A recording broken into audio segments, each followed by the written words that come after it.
네, 아까 이 종현 씨 유서 보면서 마음이 아팠습니다. 우울이 나를 집어삼켰다라고 썼고 어떻게 해야 할지를 알지 못하는 너무나 괴롭고 힘든데 마땅한 어떤 도움을 어떻게 받아야 될지 알지 못하는 그런 상황이 일깨워졌습니다. 우울증이 참 이제 많은 사람들에게서 나타나고 있고 우리 주변에도 많습니다. 대체 어떻게 해야 되는 것인지 전문가의 견해를 듣고 가겠습니다. 아주대병원 정신건강의학과 홍창형 교수를 저희가 전화로 연결했습니다. 안녕하십니까? 예, 안녕하십니까? 네. 이 우울증이 점점 더 많이 나타나는 추세인가요? 어떻습니까? 아, 예, 맞습니다. 우울증이 어, 가벼운 우울증은 그냥 쉽게 나타나고 사라지긴 하지만 심한 우울증 때문에 자살 네. 충동까지 불러일으키는 그런 경우가 많아져서 정말 걱정입니다. 네. 사회적으로도 많이 문제가 되고요. 네. 전 세계 한 3억 명 이상의 우울증 환자가 있는데 WHO에서는 매년 이 우울증이나 불안증 때문에 1,100조 정도의 경제적 부담이 발생한다 이렇게 얘기를 하고 있습니다. 네. 점점 많아지고 있는 추세입니다. 예. 돈도 돈이지만 그 본인들한테는 정말 너무나 괴로운 것이지 않습니까? 이것이 마음의 감기다, 그러니까 금방 지나간다 이런 그 관점으로 봐야 되는 겁니까? 아니면 정말 심각할 수도 있고 주위에서 좀 더 관심을 가져줘야 되는 그런 관점으로 더 봐야 되는 겁니까? 정말로 흔하기 때문에 마음의 감기다라는 표현을 많이 쓰는데 네, 문제는 감기를 방치하고 나면 기관지염도 되고 또 폐렴도 되고 점점 심해지거든요. 네, 네, 처음에 우울증이 생길 때 치료를 어떻게 잘 하느냐에 따라 가지고 예, 쉽게 낫기도 하고 더 악화돼 가지고 더 큰일이 생기기도 하고 그렇습니다. 예. 그러니까 사실 이제 뭐 저를 비롯해서 모든 사람들이 어느 정도는 우울하지 않습니까? 우울한 증세가 있지 네. 않습니까?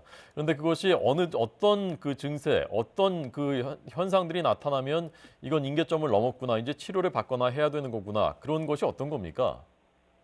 우울증 증상은 여러 가지가 있는데요. 아주 쉽게 말씀드리면 네, 그냥 컴퓨터로 따진다면 안전 모드로 빠지는 겁니다. 그래서 예, 이제 스트레스가 너무 심해서 너무 힘드니까 제발 좀 나 좀 해결해 주세요. 고쳐 주세요. 더 이상 일 못 하겠습니다. 이렇게 내부적으로 신호를 보내는 거거든요. 예, 그래서 의욕도 떨어지고 입맛도 떨어지고 잠도 잘 못 자게 되고 생각도 좀 적게 하고 활동량도 줄어들고 네, 평상시보다 여러 가지 면이 점점 자기 자신을 보호하기 위한 생존의 어떤 목적 때문에 예, 양이 좀 줄어드는 그런 특징이 있습니다. 네. 그런 증세가 나타나기 시작하면은 그냥 쉽게 그 병원을 가게 잘 안 되지 않습니까? 그리고 병원 가면 과연 이걸 잘 도와줄 수 있을 것인가 하는 그런 그 의문도 있고요. 병원을 꼭 가야 되는 겁니까? 그렇죠. 왜냐하면 네. 이렇게 컴퓨터가 안전 모드로 빠졌을 때 예. 무시하고 계속 사용하다 보면은 결국은 컴퓨터가 고장이 나거든요. 마찬가지로 예. 우울증의 형태로 나한테 신호를 보내는데 그 경고 신호에 관심을 가지고 이것을 적극적으로 해결을 하면은 우울증을 극복할 수가 있는데 예, 예. 그걸 무시하고 스트레스를 그대로 받아들이면 그러면 더 큰일까지 생길 수가 있습니다. 예. 약물 치료가 대부분의 경우에 효과가 있습니까? 예, 우울증 약에 대해서 일반인들이 잘못 알고 계시는 경우가 많은데 네, 네. 우울증 약은 중독 생기지 않고 내성이 생기지 않습니다. 일반인들이 잘 모르시는 경우가 많은데요. 네. 근데 문제는 뭐냐면 우울증 약이 종류가 10가지가 넘습니다. 그래서 화장품도 자신의 피부하고 잘 맞는 화장품이 따로 있잖아요. 예. 우울증 약도 자기한테 잘 맞는 것이 있어서 아. 약의 종류와 용량을 잘 맞추는 게 굉장히 중요합니다. 예. 그래서 첫 번째는 약의 종류와 용량을 맞춰야 되지만 두 번째는 이제 용법을 잘 지켜야 되는데 치료를 하다 보면은 네.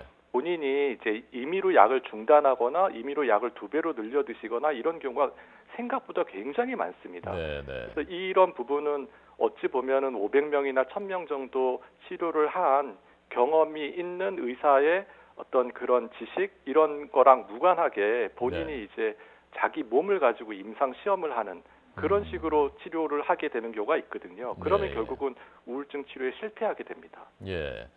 그 약물 치료를 했는데 좀 잘 안 되는 것 같다라는 느낌이 들면은 그걸 본인이 줄이거나 끊거나 뭐 늘리거나 할 게 아니라 그러니까 의사하고 상담을 해서 약을 바꾸거나 뭐 그렇게 해야 되는 거군요. 바로 맞습니다. 지금 아까 처음 말씀드린 것처럼 우울증 약의 종류가 10가지가 넘기 때문에 예. 1번 약으로 안 되면 2번 약으로 하고 2번 약이 안 되면 1번, 3번 약을 병합요법을 하고 네. 여러 가지 치료 전략이 있는데 예. 처음에 이게 잘 안 듣는다고 해서 내가 우울증 약이 나한테 안 맞는구나라고 쉽게 포기하면 안 된다는 말씀입니다. 예.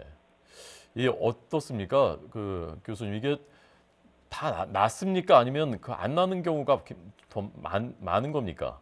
난치성이라는 부분이 있는데요. 예. 저희가 치료 전략이 있어서 1단계에서 치료가 안 되면 2단계로 넘어가고 3단계로 넘어가고 결국은 치료가 됩니다. 맨 마지막에 치료가 정 안 되는 경우는 입원 치료를 고려를 하고요. 예. 입원해서 여러 가지 방법에서 또 해결이 안 되면 전기 충격요법이라는 것도 사용하게 됩니다. 근데 예. 그런 경우에는 이제 일반 약물보다는 효과가 아주 높지만 네. 일상적으로 사용하지는 않습니다. 예. 그 보통 사람들이 그 요법을 선택하기는 쉽진 않을 것 같은데요. 그렇죠. 입원까지 해서 이렇게도 치료하고 저렇게도 치료해서 정 안 되는 경우에는 네. 그런 방법도 있고 이제 그런 방법을 통해서 결국은 다 치료가 된다라는 말씀이고요. 네. 물론 그 전에 우울증 약만 먹고 또 상담만 받는 것만 해도 대부분의 우울증 환자는 쉽게 회복을 하실 수 있습니다. 예. 그런 면에서는 이제 마음의 감기다. 그러니까 너무 무겁게 생각하지 말라라는 말씀.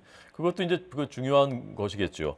예. 교수님, 그 이게 우울증 주위에 앓으시는 분들, 주위 가족들이나 이런 분들은 안타깝고 그러니까 좀 더 의지를 가져라. 그리고 나가서 좀 햇빛도 보셔라. 운동 좀 하셔라라고 이제 조언을 하는데요.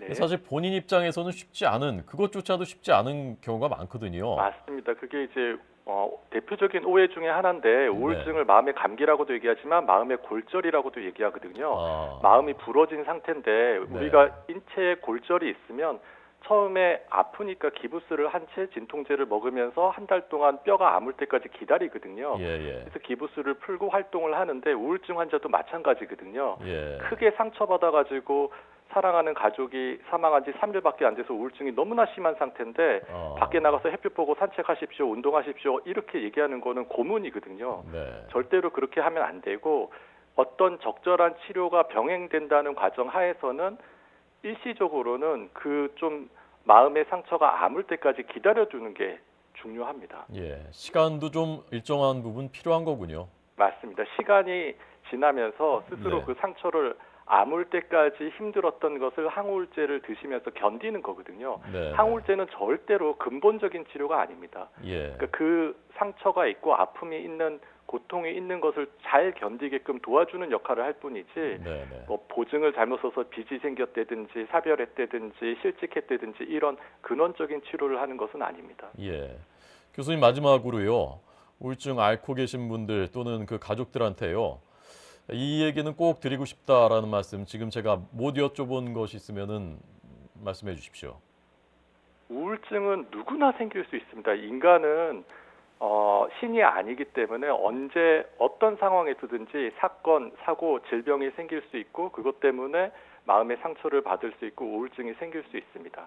이 우울증이 생길 수 있는 것만큼 또 치료할 수 있는 방법도 있으니까요. 네. 꼭 만약에 우울증이 있는 분들은 주변의 전문가를 찾아가서 상담을 받거나 또 약물 치료를 하기를 정말 간곡히 부탁드립니다. 네. 홍창영 교수님의 조언 들었습니다. 교수님 고맙습니다. 예, 감사합니다.